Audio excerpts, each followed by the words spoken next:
మీ మంచితనం ఏంటో మొన్న వరదలప్పుడు విజయవాడ వరదలప్పుడు చూసాము విన్నాము. అంటే పెద్ద పెద్ద హీరోయిన్లు తెలుగు ఇండస్ట్రీ నుంచి కోట్లు పట్టుకెళ్ళిన వాళ్ళు కూడా ఒక్క రూపాయి సాయం చేయని ఆ తరుణంలో మీరు ఒక 5 లక్షలు ఏపీకి తెలంగాణకి ఇచ్చారు. దానికి ముందుగా మీకు ధన్యవాదాలు. ఈ శ్రీకాకుళం ఈ సెర్లెక్ హోమ్లో మీ పాత్ర ఎలా ఉంటుంది? అసలు మిమ్మల్నే తీసుకోవడానికి కారణం ఏంటి మోహన్ గారు? అది మీరు మోహన్ గారిని అడిగితే బాగుంటుంది, పక్కనే ఉన్నారు కాబట్టి. బట్ నేను ఒకటే చెప్పగలనండి, ఇప్పటి వరకు నేను చేసిన రోల్స్ అన్నిటికీ చాలా డిఫరెంట్ ఉంటుంది. ఆబ్వియస్గా ఎవ్రీ సినిమాకి అదే చెప్తున్నాను అనుకోవచ్చు, కానీ ఎవ్రీ సినిమా నేను అలా డిఫరెంట్గా ఉండేలాగా చూస్ చేసుకుంటాను నాకు అనిపిస్తుంది. సో అలా ఒక డిఫరెంట్ కైండ్ ఆఫ్ రోల్ చేశాను. అనన్య గారు, హాయ్. ఈ ఇయర్ ఇది 4th ఫిల్మ్ ఇది. సో ఎలా అనిపిస్తుంది అంటే, ఒక యాక్ట్రెస్ ఒక సినిమా రిలీజ్ అవ్వడానికి చాలా కష్టపడతారు. సో ఇది మీది 4th కాన్సిక్యూటివ్ ఫిలిం. సో ఎలా ఉంది? అండ్ శ్రీకాకుళం షెర్లాక్ హోమ్స్ అనే టైటిల్కి మీరు ఎలా కనెక్ట్ అయ్యారు? ఈ స్టోరీ మీరు ఎలా ఓకే చేశారు? First of all I feel very happy and lucky also. ఇప్పుడున్న టైమ్స్లో చాలామంది యాక్టర్స్ ఉన్నారు, చాలా బాగా చేస్తున్నారు, చాలా అందరూ బాగుంటారు. సో అలాంటి టైంలో నాకు ఇంత మంచి మంచి రోల్స్ రావడం, నేను చేయడం, అండ్ ప్రతి సినిమాకి ఒక మంచి యూనిక్ నేమ్ రావడం అనేది I feel so happy and lucky about it. Srikakulam Sherlock Holmes విషయానికి వస్తే, నేను ఇందాక చెప్పినట్లు ఇప్పుడు ఫర్ ఎగ్జాంపుల్ ఏదన్నా వంట చేస్తుంటే ఎవ్రీ ఇంగ్రీడియంట్ ఎంత వేయాలో అంత వేస్తేనే ఒక వంటకం అంత బాగా వస్తుంది అని అంటారు కదా. మేబీ కర్రీ కానీ ఏదైనా బిర్యానీ అనుకోండి. సో అలా శ్రీకాకుళం షెర్లాక్ హోమ్స్ అనే ఫిల్మ్ని మా మోహన్ గారు చాలా బాగా క్యూరేట్ చేశారు. కామెడీ ఉంటుంది, థ్రిల్లింగ్ ఎలిమెంట్స్ ఉంటుంది, లవ్ ఉంటుంది. అది ఎంత ఉంటే బాగుంటుందో అంత పాల్లో వేశారు రైటింగ్లో. సో అది నాకు చాలా ఇంట్రెస్టింగ్గా అనిపించిందండి. సో అండ్ ఆల్సో నా రోల్ కూడా చాలా డిఫరెంట్గా ఉంటుంది ముందు చేసిన ఫిల్మ్స్ అన్నిటికంటే. సో ఈ 2 reasons. All the best. Vamshi గారు, సో ఈ సినిమాకి సంబంధించి ఫస్ట్ ఈవెంట్ జాన్లో పెట్టారు, రిలీజ్ డిసెంబర్లో చేస్తున్నారు. సో ఇంత టైం ఎందుకు పట్టింది? Post production delays and good things will take time. So మంచి సక్సెస్ మీద ఉన్నారు, అంటే లక్కీ అండ్ సక్సెస్ఫుల్ ప్రొడ్యూసర్ మీరు ఇప్పుడు. సో ఈ ప్రాజెక్ట్ మీకు ఎంతవరకు, మీ కెరీర్కి ఎంతవరకు హెల్ప్ అవుతుంది? This will take me to next level and I'm believing it. అంటే ఇప్పుడు సక్సెస్ స్ట్రీక్ అయితే కంటిన్యూ చేయబోతున్నాం 100%. అండ్ యా, డైరెక్టర్ అక్కడ రాజమౌళి గారు స్టాంప్ వేశారు. సో అదొక బ్రాండ్, ఓల్డ్ సినిమాకి అదొక బ్రాండ్. సో ఆ బ్రాండ్నే ఎందుకు మీరు వేయాల్సి వచ్చింది?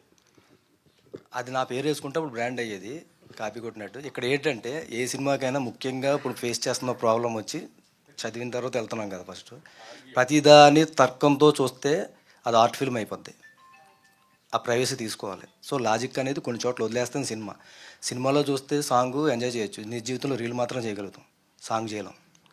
ఫైట్ అలాగే చేయలేం, మామూలు కొట్టేసుకుంటాం తప్ప సౌండ్ ఎఫెక్ట్స్తో ఫైట్స్ కొట్టుకోలేం. సో తర్కం అనేది కొన్నిటికి వదిలేయాలి, లాజిక్ వదిలేయాలి, ఎంజాయ్ చేయాలి. మనల్ని ఎంగేజ్ చేసిందా లేదా, ఆ సెల్ ఫోన్ చూసుకుని అందులో పడిపోయామంటే సినిమా ఎగిరిపోయినట్టే. కానీ అది ఈ సినిమా మాత్రం సెల్ ఫోన్ మీదకి లాస్ట్ 40 మినిట్స్ వెళ్ళనివ్వదని మాకు బాగా నమ్మకం. చూసిన వెంటనే వంశీ గారు కూడా అట్లాగే నమ్మారు, మాకు అట్లాగే మమ్మల్ని ముందుకు తీసుకెళ్తున్నారు. అలాగే మీరు ఇంకో మాట అడిగారు కదండి, లేట్ అయ్యింది అని ఇందాక అడిగారు కదా. అప్పటికి వంశీ గారు లాంటి వ్యక్తులు మాకు తగల. చిన్న సినిమా కష్టాలు అందరికి తెలుసు కదండి. ఫస్ట్ అదొక సముద్రం బయట ఎట్లా ఉంటామో మేము కూడా ఇండస్ట్రీకి దూరంగానే ఉంటాం, చిన్న సినిమా తీసే వాళ్ళు అందరికీ తెలుసు ఫస్ట్. కానీ ఎవరో మహానుభావులు వస్తారో అంటే కంటెంట్ బాగుంటే అది ఎవరన్నా అట్లాగనే వెళ్తుంది. అంటే మామూలు వాటర్ కాస్త శంఖంలో పోస్తే తీర్థం అవుద్ది అన్నట్టు తెలియాలి కదా ఫస్ట్. ఇప్పుడు కొంచెం అటెన్షన్లోకి వచ్చాము, అరట్లోకి వచ్చాం. కంటెంట్ ఉన్నా కూడా బయటకు తీసుకొచ్చే వాళ్ళు ఒకళ్ళు కావాలి కాబట్టి మాకు ఆ రోజు చూసిన తర్వాత హ్యాపీ అనిపించింది. చూసిన తర్వాత ఆయన చెప్పిన చేంజెస్ వాళ్ళ టీము ఇంకా ఆయన పైన ఇంకా తర్వాత రివీల్ చేస్తారు. ఆ చేంజెస్ని మేము చాలా వాటిని మాత్రం చాలా లాజికల్గా చేసుకుంటూ వచ్చాము. చాలా నీట్గా సినిమా వచ్చిందండి, అందుకోసం అన్నమాట. Thank you. వంశీ గారు సార్. Hi sir. ఇటు సార్. సార్ ఇటు. Yeah, congrats sir. అంటే మీరు ఏది చూస్ చేసుకున్నా ఆడియన్స్ పాయింట్ ఆఫ్ నేను చూస్ చేసుకుంటూ ఒక బెస్ట్ ఇవ్వాలని చూస్తారు. అంటే మీరు ఏ సినిమా వచ్చినా ఆడియన్స్ నుండే చూస్తారు కదా. ఈ పాయింట్ ఆఫ్లో ఈ మూవీ చూసేటప్పుడు మీకు బాగా కనెక్ట్ అయిన పాయింట్ ఏంటి? థ్రిల్లర్ అండి బేసిక్లీ ఇది. సో రివీలింగ్ అంటే ఒక క్రైమ్ జరిగినప్పుడు ఆ క్రైమ్ ఎవరి ద్వారా జరిగింది అనేది జనరల్గా థ్రిల్లింగ్ ఆస్పెక్ట్లో తీసుకెళ్తారు. ఆ రివీలింగ్ అనేది అన్ఎక్స్పెక్టెడ్. అంటే ఒక 4-5 క్యారెక్టర్స్ మధ్యలో జరుగుతూ ఉన్నప్పుడు ఇన్వెస్టిగేషన్ ఆర్ 7 క్యారెక్టర్స్ మధ్యలో జరుగుతూ ఉన్నప్పుడు ఎవరు చేశారు అనేది I have not expected that. So అది నాకు మంచి థ్రిల్ ఇచ్చింది. అండ్ అక్కడి నుంచి ఎవరు చేశారు అండ్ ఎందుకు జరిగింది అనేది కూడా మంచిగా లాజిక్స్ అన్నీ ఎక్కడ లూప్ హోల్స్ లేకుండా కవర్ చేసుకొచ్చారు. So that I like.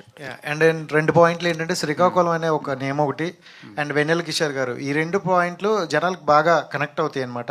అంటే కామెడీ వేలో వెళ్తాదేమో అని అనుకుంటారు, బట్ ఆడియన్స్ అలా ఎక్స్పెక్ట్ చేయొచ్చేమో, అంటే కామెడీ జోనర్ వస్తుంది.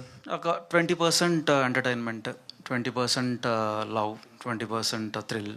సో మిగిలిన మోతాదంతా కూడా ఆ సస్పెన్స్ని కంటిన్యూ చేస్తూ వచ్చు. అంటే ఇట్ ఈస్ ఇందాక అనన్య చెప్పినట్టు it is complete pack. So yeah that నా బిలీఫ్ కూడా ఏంటంటే ఆ రివీలింగ్ పాయింట్ ఏదైతే ఉందో అది బిలీఫ్ నేను బాగా నమ్ముతున్నాను. 100% క్లాప్స్ మూమెంట్ అది. ఇది థియేటర్స్లో పడతాయి, క్లాప్స్ పడతాయి దానికి. అనన్య గారు,